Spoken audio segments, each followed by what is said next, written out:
All welcome to my channel Divya diaries. Weekend night మీరు ఎలా spend చేశారు? మేము వీకెండ్ నైట్ అయితే ఇలా ఎంజాయ్ అయితే చేసాము. ఇంక ఈ వీడియోలో అయితే మీకు చూపిస్తాను. ఏంటో టీ బ్రేక్ చూపిస్తున్నాను అనుకుంటున్నారా? చాయ్ ఒక 2 చాయ్ని ఒక షవర్మా అయితే తీసుకున్నాం అని చెప్పి ఇక్కడికి అయితే వచ్చాము. అవి తీసుకుని ఎక్కడికి వెళ్తున్నాం అన్నది ఈ రోజు మీకు వీడియోలో అయితే చూపిస్తాను. వీడియోని స్కిప్ చేయకుండా లాస్ట్ వరకు అయితే చూడండి. ఇది అల్కావి స్టార్ కెఫ్టేరియా అని ఉంది అండ్ ఇక్కడ షవర్మా అయితే బాగుంటుంది. ఎప్పుడు మేము ఇక్కడ షవర్మా అయితే తీసుకుంటాము అండ్ చాయ్ కూడా ఇక్కడ చాలా బాగుంటుంది. టీ బ్రేక్ లో వేడివేడిగా షవర్మా ప్రాసెస్ అయితే స్టార్ట్ చేశాడు అన్న తయారు చేయడం. మనం 2 చెప్పాం కదా, మనం తయారు చేస్తుంటేనే నోరు అయితే ఊరిపోతుంది. ఇంకా పార్సిల్ అయితే తీసుకుని ఇంకా అబుదాబి కార్నిష్ కి అయితే వెళ్ళాము. ఇంకా రోజు నైట్ ఇక్కడ లైటింగ్ తో అయితే వెలిగిపోతుంది. మీరు ఇక్కడ చూస్తే స్ట్రీట్ లైట్స్ అంతా కూడా మొత్తం పండగ వాతావరణం లాగా మొత్తం లైటింగ్ తో అయితే నింపేశారు. అండ్ ఇదంతా కూడా కార్నిష్ లో అబుదాబి థియేటర్ అని ఉంటుంది అండ్ మిడ్ నైట్ వరకు కూడా ఇక్కడ జనాలు తిరుగుతూనే ఉంటారు. అండ్ ఇక్కడ చాలా మంది వింటర్ సీజన్ లో అయితే అలాగా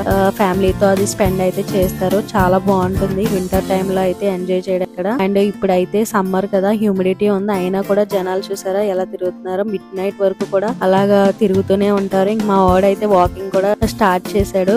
వాడే నడుస్తాడంట, వాళ్ళ డాడీ అయితే పట్టుకోవద్దని చెప్పి ఇంకా చెయ్యి అయితే వదిలేస్తున్నాడు. ఇంకాసేపు అయితే వాడు కొంతసేపు తిరిగాడు. ఇంకా చాయ్ రోల్ కూడా తినేసాం మేము కూడా అని. అండ్ కొంతసేపు కూర్చొని మాట్లాడుకున్నాము. మనకి ఊర్లో ఎలాగా బీచ్ సైడ్ ఇప్పుడు వైజాగ్ బీచ్ ఎలాగా అండ్ రాజమండ్రిలో ఎలా బీచ్ సైడ్ ఎలా ఉంటుందో సేమ్ అలాగే ఉంటుంది. కూర్చొని కొంతసేపు టైం అయితే స్పెండ్ చేయొచ్చు. ఆ పెద్దదిగా కనిపిస్తుంది కదా, అది హోటల్. అండ్ ఇవన్నీ కూడా బోట్స్. ఎవరైనా కూడా బర్త్డేస్ కానీ బోటింగ్ గానీ వెళ్ళాలని అనుకుంటే ఇక్కడ ఇది ప్లేస్ మాట. అండ్ ఇదంతా కూడా ఇక్కడ షేక్ ప్యాలెస్ కూడా మీకు కనిపిస్తుంది. చాలా పెద్దది ఉంటుంది, కాకపోతే నేను దూరం నుంచి తీయడం వల్ల సరిగ్గా కనబడలేదు. ఇక్కడ లైటింగ్ కనిపిస్తుంది కదా పెద్దగా వాటర్ లో, అదంతా కూడా షేక్ ప్యాలెస్. అండ్ ఇంకంతా కూడా లైటింగ్ తో అయితే మొత్తం అబుదాబిలో ఈ కార్నిష్ అంతా కూడా. లాస్ట్ లో పెట్రోల్ అయితే కొట్టించుకుని ఇంకా ఇంటికి అయితే వెళ్ళిపోయాము. I hope everyone like this video. Please like, share and subscribe my channel. పక్కనే ఉన్న బెల్ ఐకాన్ క్లిక్ చేయండి for notification. Thank you for watching. Bye bye.